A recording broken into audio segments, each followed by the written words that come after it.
And today, I'll present a webinar on object detection using YOLO. So YOLO is name of an algorithm. So please feel free to interrupt me and ask any questions. Okay. So I want this to be a sort of an interactive session. Yeah. So I'll start with computer vision. No, so there are 4 5 categories of tasks in computer vision. So the first one is image classification. So image classification is that you have an image and you want to classify it into one of the categories. For example, say you want to classify between cats and dogs. Okay, so in all these different tasks in computer vision, we use convolutional neural networks. Okay, so the difference is the output that we are expecting from the or the task we are expecting from the network to do, and accordingly the neural network is designed. For example, in classification, what we get as an output is the probabilities for each class. Say we are doing a classification between cats and dogs, so finally in the last layer I'll have a softmax layer with which will give me probabilities whether it is a cat or a dog. If I pass in a cat image, it will give me a high probability for a cat image. If I pass in a dog image, it will give me a high probability for dog. Second one is object localization. So object localization is, I know that say I've trained a algorithm on detecting cats, and I want to know where in the picture exactly is the object. Okay, so I want to draw a bounding box. Okay, so in this also I'm passing an image, and as an output what I want is I want the exact location of the object. And how can I get the exact location of the object? I can get the center of the box of the rectangle and the height and the width. Okay, so 4 things, and I can do a regression, sort of a regression. So here I have, for classification I'll use a cross entropy loss. Here I can use a RMSE loss for the coordinates. Then there is a something called as landmark detection. So landmark detection is, for example, in facial recognition, I want to know where the eyes are, where the nose is. So I want to know specific points of an object.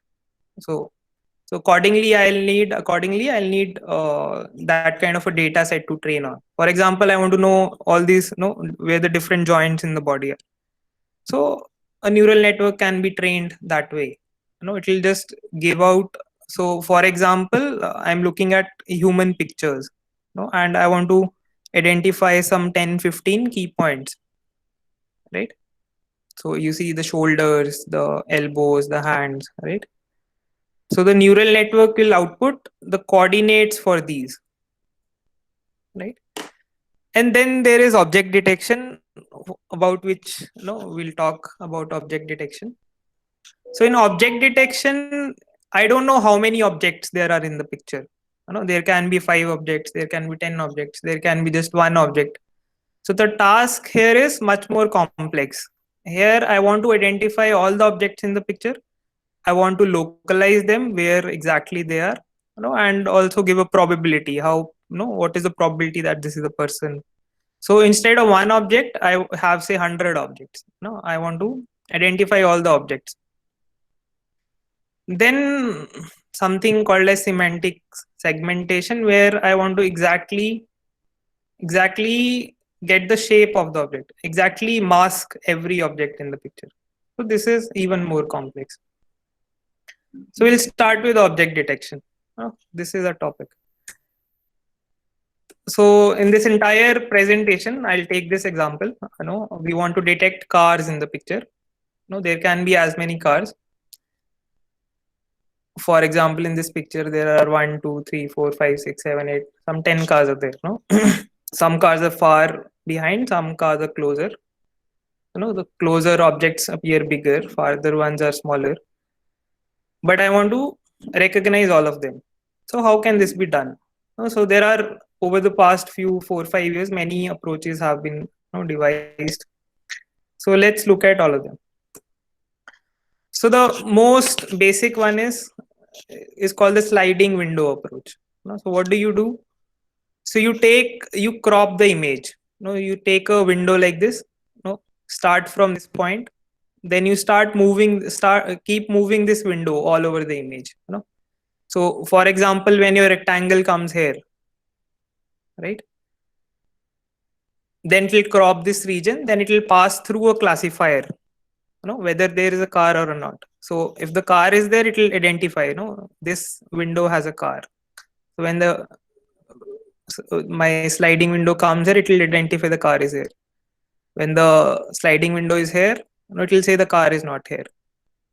So you take various rectangles with different aspect ratio and sizes, and try all of them. So you can imagine, this is a very long process. For a single image, I'll have to go through this classifier like n number of times, maybe thousands of times. So it's very slow. It will be accurate, but it will be very slow. Now, second is something called as two-stage detectors. Examples are RCNN. Something called as RCNN.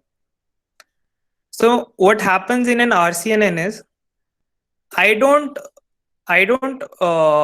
take every possible region in the image. So there are two stages to it, as the name suggests. So in the first stage, I detect possible areas where the objects can be. So the first stage is called the region proposal network. And the second stage is, so out of this image, it will pick up some 1,000, 2,000 regions, and then it will pass it on to the classifier. This is the exact flow. So for example, this is the image. So my region proposal network will will give me region proposals, around 2,000 of them.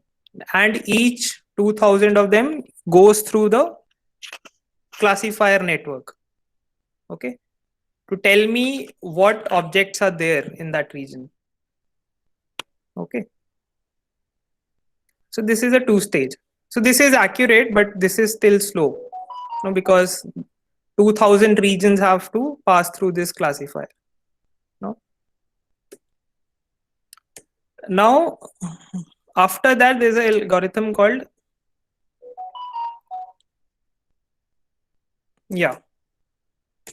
Then there is another approach, just out of the network. But the problem with this is we don't know how many objects are there, right?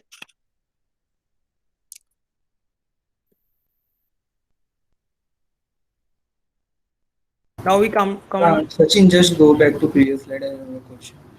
Yeah. So I haven't explained it fully. Yeah. What the point I wanted to make here was, see, object detection is similar to object localization only, right?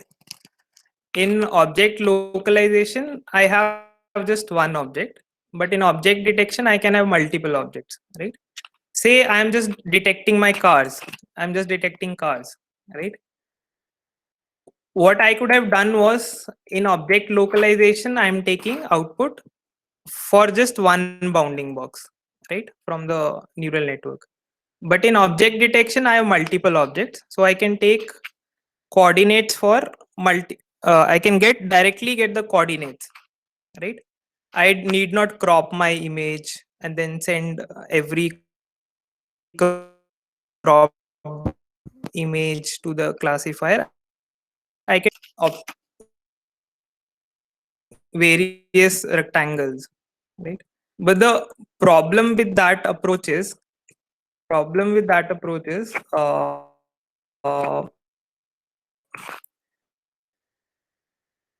say I train a CNN classifier which identifies at least two objects in the picture, right? So first and second, but I don't know which one should I call. Should I call this one first or that one first? Okay.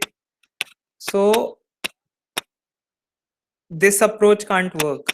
I'll explain YOLO, then it will come more clear what I'm trying to say.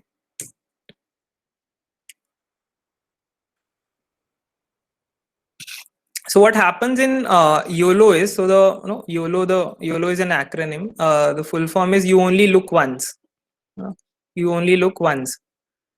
It means that, contrary to this approach where multiple regions pass through the network, or in the sliding window approach, right? You have to go through the classifier thousands of times. You crop every. But you only look once means the entire image is just passed at once. The entire image is passed at once. So the classifier looks at the image only once. And how is it done? So the image is divided into a grid. For example, you see a 3x3 grid here.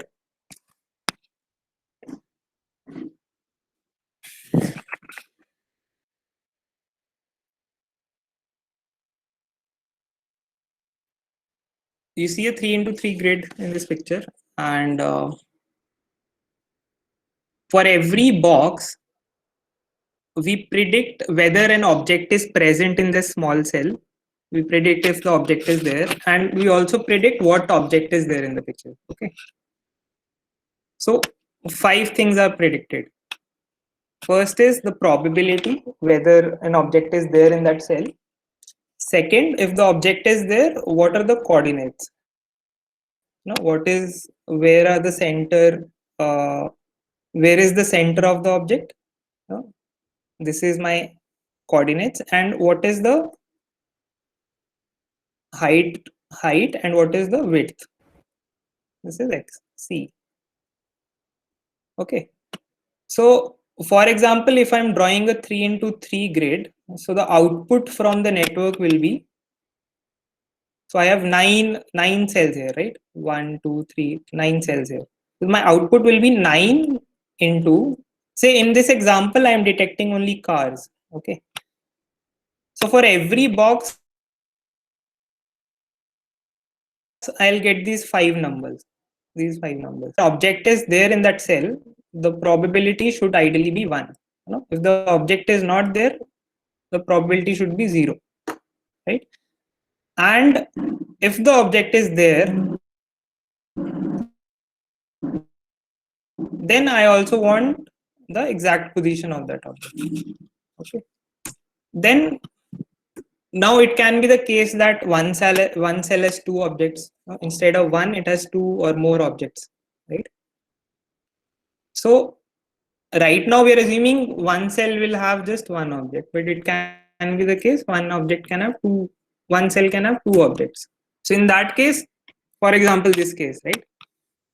There's sort of a vertical object here and a vertical and a horizontal. So this car and this person is shared by this cell, this same cell. Okay. So we want both the objects to be detected. Okay. So what we do is, instead of getting just 5 numbers from a cell, we number of outputs from a single cell. So I'll assume that a cell can have a maximum of, say, 3 objects in a cell. Okay. So previously I was getting an output of 9 into 5, 9 cells and 5 numbers for each object. Now instead of that, I can have 9 into 15.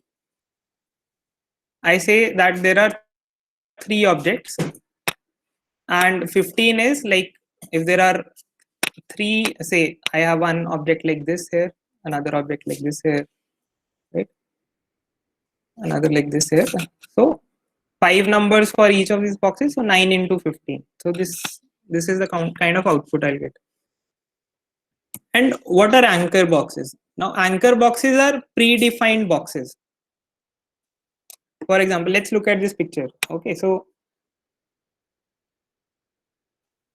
this 3x3 grid is actually just for presentation purposes, but in the actual algorithm, you have a much finer grid, which is usually, like in this case, this is, I think, 13 cross 13. And now this is the cell which is responsible for detecting this apple, right? And this is my anchor box. This is my anchor box. Okay. So the center of this anchor box is in this cell. And for this anchor box, 4 numbers are predicted. No? The first is, what is the offset with respect to this cell? What is the position of the center? This bx and by gives me the distance from this top left corner of the cell. Okay. And bw and detected box. So there are two things here. One is the anchor box. Second one is the actual detection. Okay. Do you have any questions? Like, everything is clear?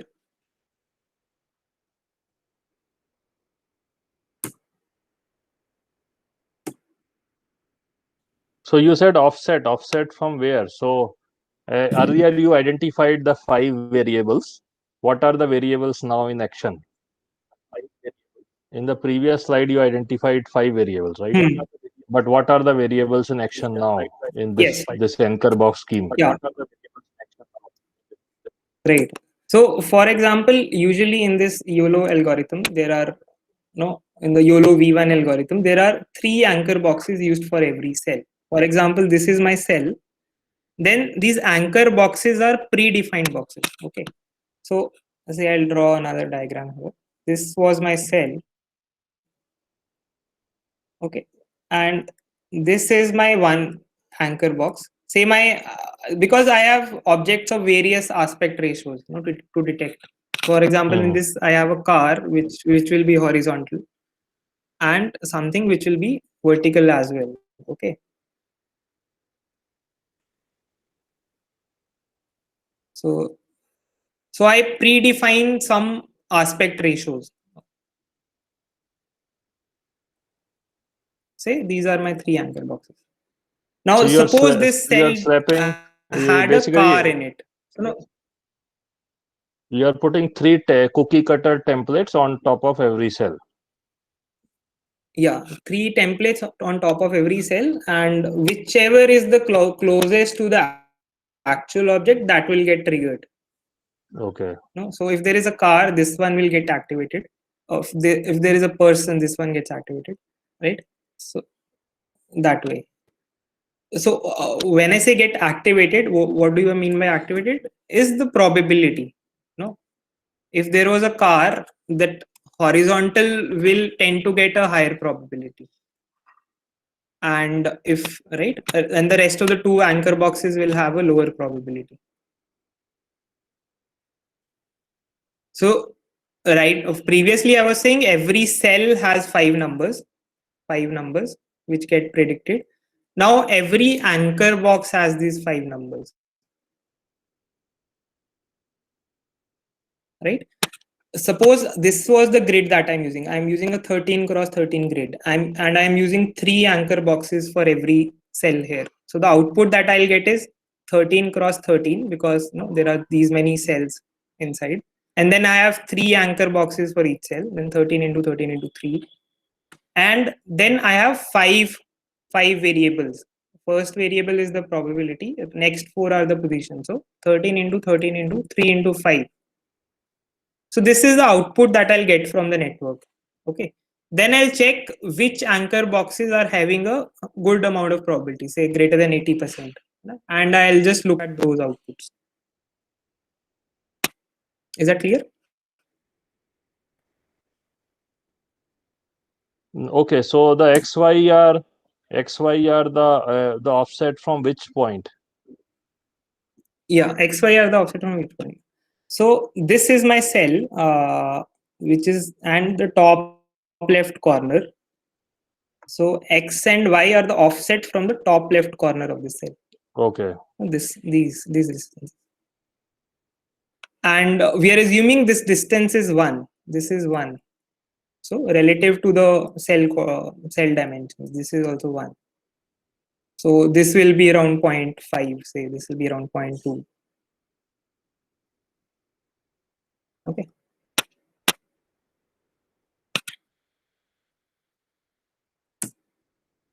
Now the thing is,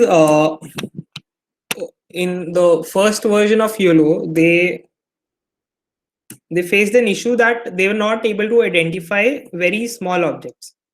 No, because there can be very small objects as well as big objects in the picture. No? Say this car is looking very small here, and this is a bigger object here. So we need grids of various dimensions. So a separate grid for identifying small objects and larger grid for identifying bigger objects. Okay. So what YOLO V3 comes up with is three grids. Okay. Say if this is 13 cross 13, this is 26 cross 26, and this is 52 cross 52. So more finer grids, and then the different grids will identify objects of different sizes.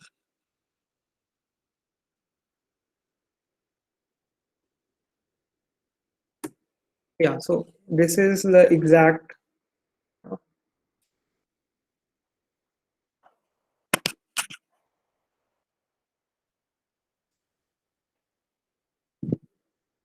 so this is the final output. We get a finer grid for detecting small objects, a medium sized grid for detecting medium sized objects, and a larger grid for identifying large objects.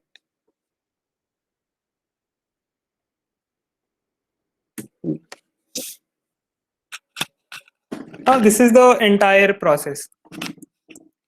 So for training object detection algorithm, what do I need to do? I need to have a data set of images, right? And then I need to bring them to the same size, because I want to train my algorithm in batches.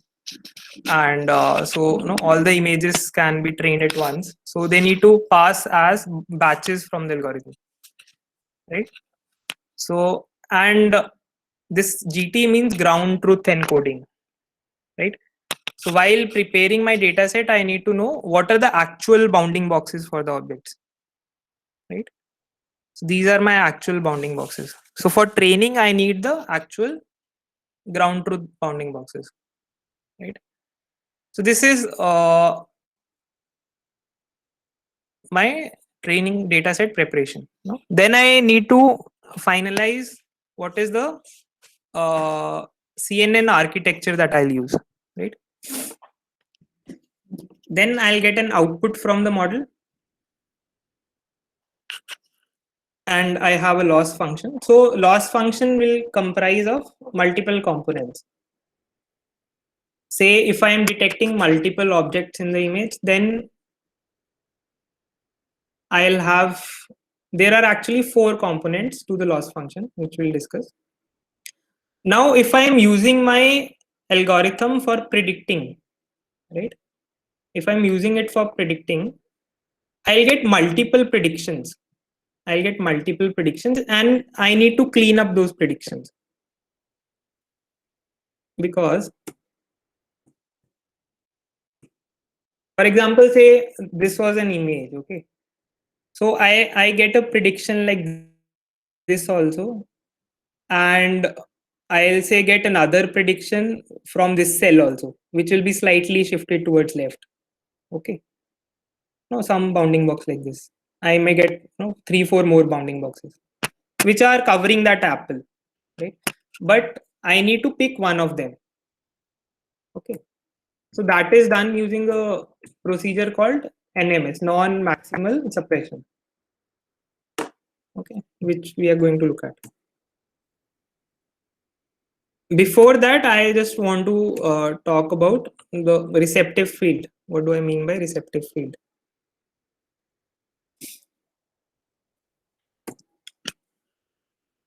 So in this classifier, if you see, there are various convolutional layers and there are various pooling layers that we use. And the image that we are passing is of a much higher dimension. Say we pass in an image of 224 cross 224, right? And finally we get an output, say a grid of 7 cross 7. Right? So I want to know, like, this single cell in the output, how much area of the original image it is able to cover. Right? Say if I do a 3x3 convolution, for this first output, for this one, these will be the numbers I'll use for getting this number. Okay, so this cell is essentially a representation of these numbers, is able to capture this part of the image, right?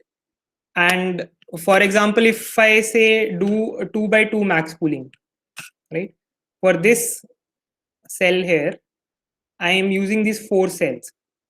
Okay, so this cell in effect is looking at these 4 cells. Say I do another max pooling here. So this cell here will cover 8 cells in this picture. 4 into 4 actually, 16 cells in this picture. This area, like, okay.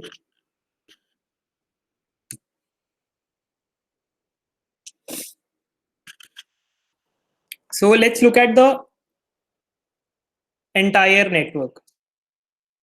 So this is the input where I pass in my image, and then I get an output. For example, I get a 9 cross 9 grid in the output.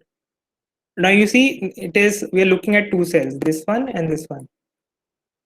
Okay, so what this arrow is basically showing me is, like, this cell is sort of an output of this region of the image. No, if we go backwards, this cell is able to capture this part of the image. No, the center is somewhere here, but this cell will be able to detect objects in this part of the image. Okay, now it is Sachin, broadly we have to assume people know CNNs because this CNN is a very extensive topic, and explaining CNN in this webinar is probably not viable. So we have to assume people know CNN, I guess, and relative concepts. So I'm not explaining CNN. I'm just explaining, like, this effective receptive field. Sure. Okay. Fine. Sure. I'm just assuming you know what a convolutional layer is, what a max pooling layer is. So yeah, because the idea is, because the cell is very small and the objects are usually bigger than the cell. No, for example, this car, this ambulance here, or this van here is much bigger than the actual cell here, right? This is because, so, but still this cell will be able to detect this object, because the output from this cell is not just from a small region in this image. It is actually looking at a larger picture, in larger area of the image. Okay, that was just the point I wanted to make.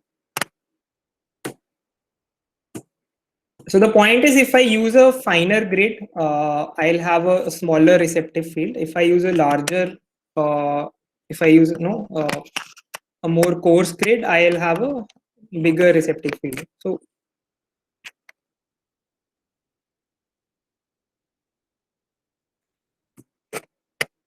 if I use a finer grid, if I use a large grid, I won't be able to detect smaller objects in the picture. That is the point. Now let's come to the loss function. What the loss function is. So I have my ground truth boxes and what the model is predicting, right? The prediction. And so there are two categories of boxes. Some boxes have an object and some boxes don't have an object. Okay, the boxes which have an object, I will look at the probabilities also. Objects which have a the boxes which have an object, their probability should come out to be 1. And I'll also do I calculate the loss also on the position of the bounding box. But where the object is not there, I do not care about the position. I just look at the probability. No? So if the object is not there, the probability should come out to be 0. And if the object is there, the probability should come out to be 1. Okay. And this was just if I'm training on a single class, for example, cars. Say I'm training my algorithm for multiple classes, right? Say for cars and people and cycles, trucks. So there I need to have a classification loss as well. For every prediction that I'm making, I also need to make a prediction for the class. So then I'll have another term here for classification loss.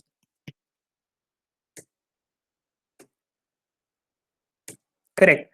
So this is if I wanted to train my own custom object detector. Then say the object detector has been trained and I want to get predictions out of it. Okay.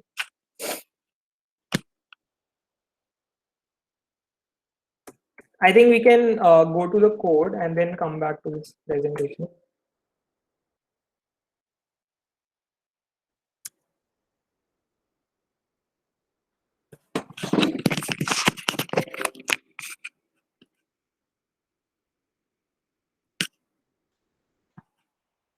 So the code that I'm going to present, I have picked up bits and parts of it from this repository. It's basically a tutorial for YOLO v3.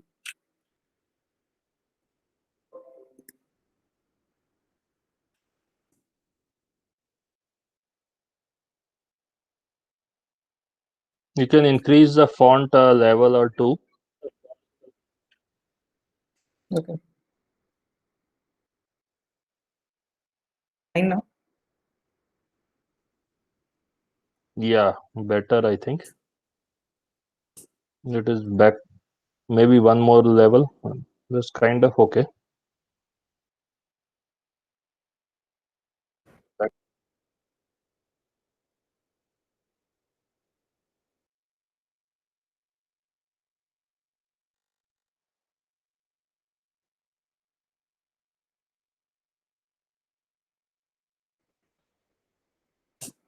So I'm using a pre-trained object detector.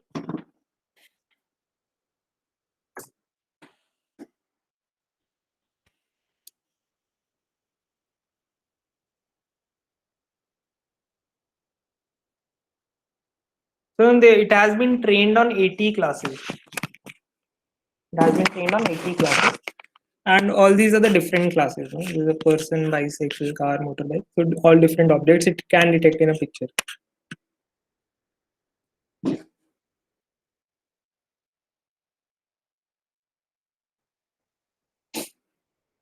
Now I am using an image. For example, this image.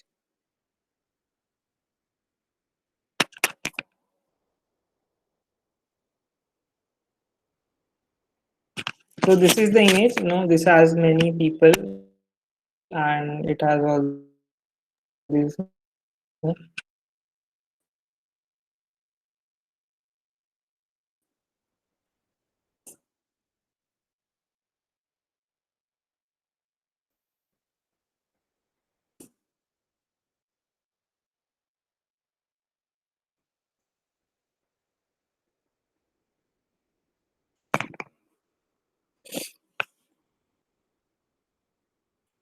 So this is I'm reading the image.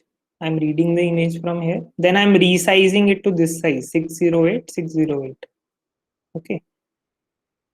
And then just I'm normalizing it. Then I'm calling the model, the trained model. Then this is passing through the model and giving me a prediction. Okay. So this was the image that I passed through the model.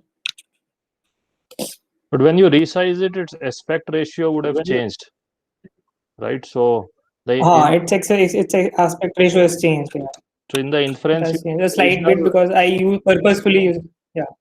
In the inference, will you show original image or the changed aspect ratio image?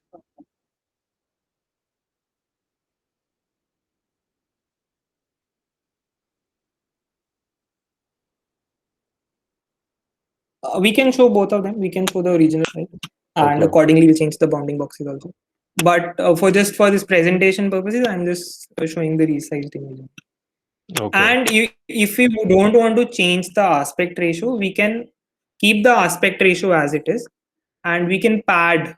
Say if it is a vertical image, we pad the horizontal sides of it. So the Right. the content aspect ratio of the objects don't change. Okay, so I'm using a YOLO V3 algorithm. I'll just do a small math here. So the input image that I pass is 608 into 608. Okay, and so it draws three levels of grids in the output. The first level of it is 608 by 32. So it draws a 19 cross 19 grid in this image. Okay, and the second one, so the first grid it draws 19 cross 19. I've shown you the architecture there. This one. So this will be 19 cross 19. Then I'll have a 38 cross 38. Then I'll have a double of that, which will be 76 cross 76 grid. Okay. So I have 19 cross 19 plus 38 cross 38 plus 76 cross 76. These are the number of cells that I have. And each cell has 3 anchor boxes. These are the number of predictions that I get. 22,743. And every one of these has 5 numbers. First number is the probability. Next 4 numbers are the position. Okay. So this was the prediction that I got from the model, right? So if I look at the shape of the output, it is 22743 into 85. Now instead of 5 numbers, I have 85 numbers here. Why? The first 5 numbers are, first number is the probability, next 4 numbers are the position, and next 80 numbers are because I'm using 80 classes here. Nth of classes is 80. So, and what were the classes?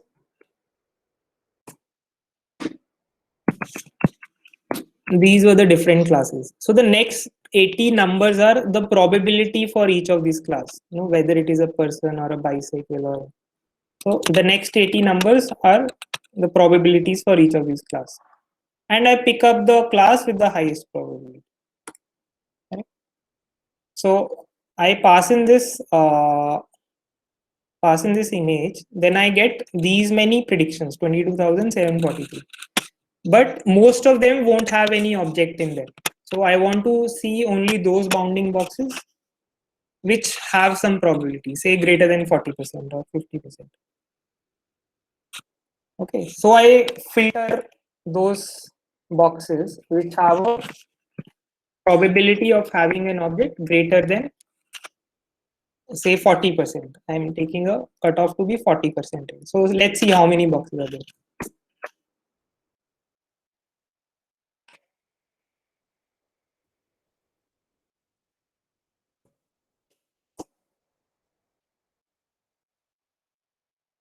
So now out of 22,000, there are 48 anchor boxes which say that they have an object inside them. Let's look at what those 48 are.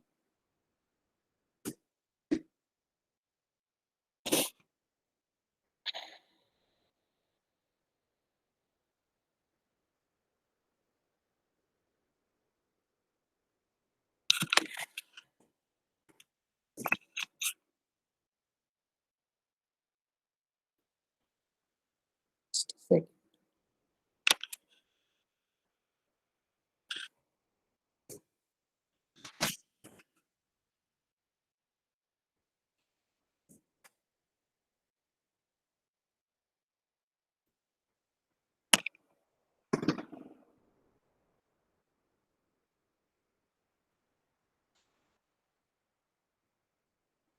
you see, so these are the predictions that I'm getting. And if you see, there are multiple bounding boxes, right?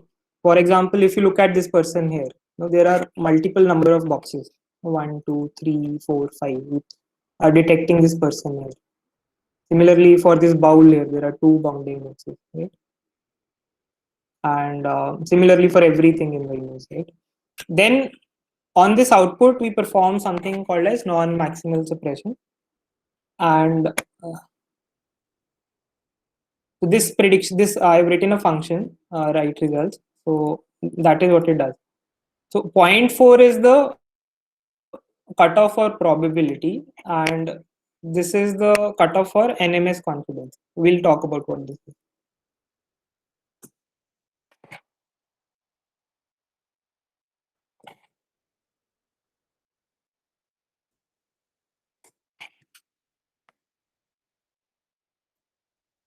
So now from 48, the boxes have reduced to 16.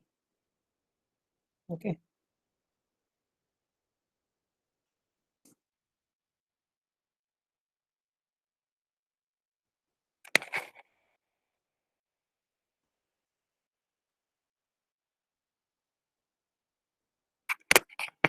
And if you see it as, we are picking just one box now. This 4 or 5 boxes have just been reduced to one bounding box. Right. So this is what I was going to talk about in the presentation. So how is this done? Say I have 2 rectangles for this car here, right? So I have rectangle 1, rectangle 2, rectangle 3, multiple rectangles in this picture. And I have a confidence score for each one of them. In this example, I'm just detecting cars in the picture, right? There are no multiple classes, just one class, detect cars. So there'll be multiple predictions. There'll be a box here, maybe another box here, then a box here also, maybe here also, right? But I want to get rid of these overlapping boxes. What I do is I calculate IOU. IOU is intersection over union. So this is the intersection, and the union is the area of both of them. And if this threshold is coming greater than 0.5, I discard the one with the lesser probability. Okay. But if it is coming 0, if there is no overlap, then I don't discard it. For example, this rectangle, I don't discard it. Right. And if the overlap is less than 0.5, say this was a box here, this was a box here, then also I don't discard it. Okay. What I do is I start with the box which has the highest probability. In this case, the purple one. Then I check IOU with all the remaining boxes. And I discard any one of them which has a threshold, which has an overlap of greater than 0.5. Okay. Then once I have gone through this entire process, calculated IOU with every other box, then I move to the next box. This is done. Then I move to the second box. Then I repeat the same process till there is nothing left to discard. Okay, then I get my final prediction.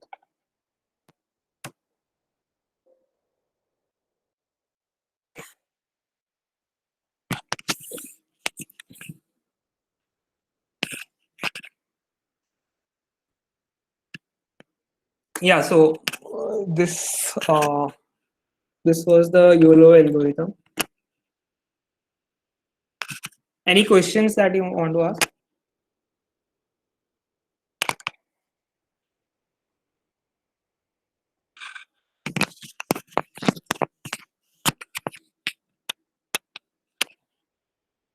Hello. Yeah, audience, any questions for Sachin? I had one question on this. You are showing the algorithm in this case just for predicting the features, right? Have you trained on this algorithm could you show the training part, like how to train for a custom data set? Like I don't exactly have cars and human, I have, let's say, letters to object detect. So do you have any idea how to do that part? Yeah. Yes. So I'm working on it. I don't have something to present as of now, but I'll tell you the process how to do it.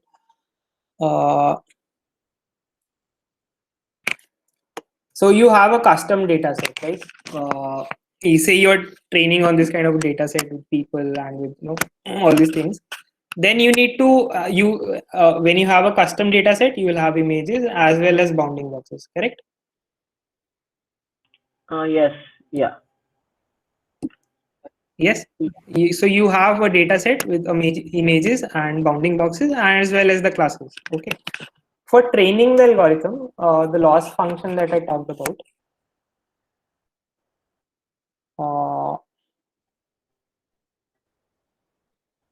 this one, right?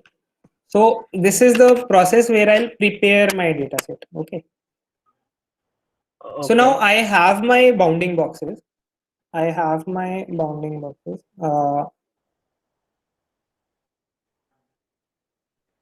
Say this was a training image, okay, and this was the ground truth bounding box, the actual bounding box that you have, right?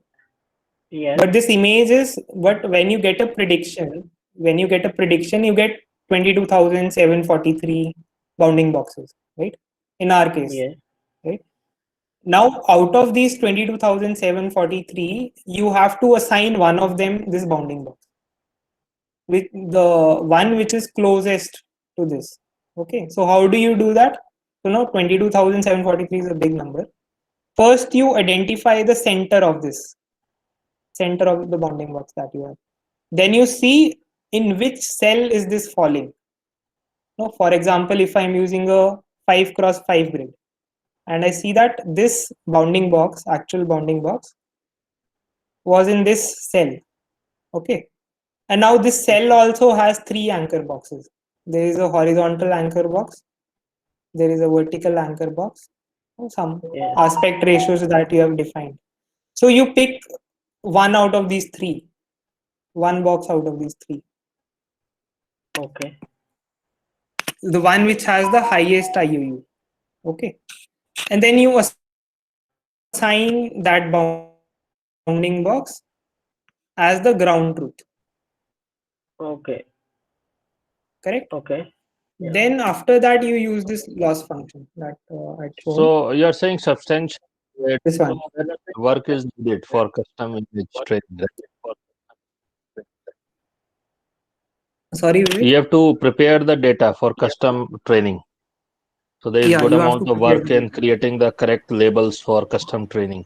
But isn't YOLO already trained on wide variety of objects and images, so it is ready to go for the most part? No, but usually you will have to train it for your purpose. It is trained on the ImageNet dataset, or there's a dataset called the one that I was showing you. It is trained on 80 classes. Yeah. You can use that also if you are detecting something else you want to. So I You think can easily persons, cars, build a animals, custom buildings, class. cities, roads, all are covered. But if you have some unique objects, you may have to retrain it. Yeah. Yes, Okay. One you more need issue to get your I had. training. One more issue I had, continuing to his Vivek's question. See, I was looking at a problem where I had to detect alphabets and words out of the page. So they had given the coordinates of each word respectively. Now the issue was that I planned to use YOLO for this case. I was planning to download the YOLO pre-trained weights. The issue was that the file for doing this on Darknet was around 19 GB.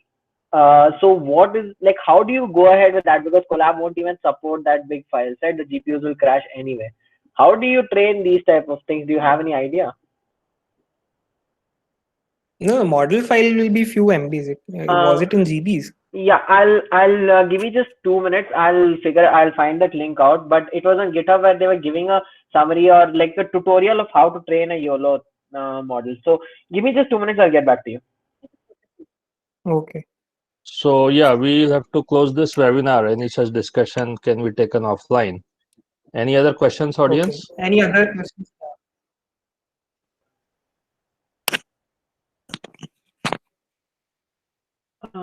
One more thing, is it possible to get the code file which you were showing?